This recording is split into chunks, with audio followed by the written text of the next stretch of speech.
Comment inclure Dieu dans le choix de son conjoint? C'est la question à laquelle nous répondons aujourd'hui.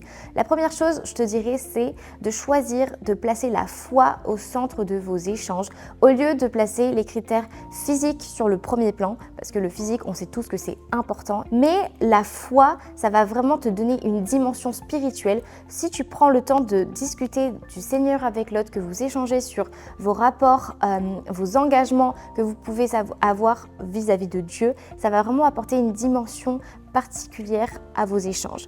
Deuxièmement, je te dirais, est-ce que la personne a une relation personnelle avec Dieu? Ou est-ce que toi-même, tu as une relation personnelle avec Dieu? Ça va vraiment te permettre d'inclure Dieu au centre de ta relation parce que tu vas pouvoir demander des conseils à tes proches, tu vas pouvoir demander à, par exemple, tes pasteurs ou justement aux responsables de ton église de prier pour toi, de vraiment porter cette relation devant le Seigneur. Et tout ça, ça va aussi t'aider à mettre Dieu au centre. Finalement, as-tu toi-même pris le temps de remettre cette relation entre les mains de Dieu dans la prière? Est-ce que avant de dire oui à la personne avec laquelle tu envisages d'être ou que tu es peut-être déjà, tu as déjà demandé au Seigneur, qu'en penses-tu? Est-ce que cette relation est bonne pour moi? Est-ce que nous allons dans la même direction? Parce que dis-toi que Dieu a une vue d'ensemble, là où nous, parfois, nous voyons qu'un petit pixel, qu'un petit morceau des choses, le Seigneur a la vue d'ensemble. Et quand il te parlera, quand il mettra quelque chose sur ton cœur,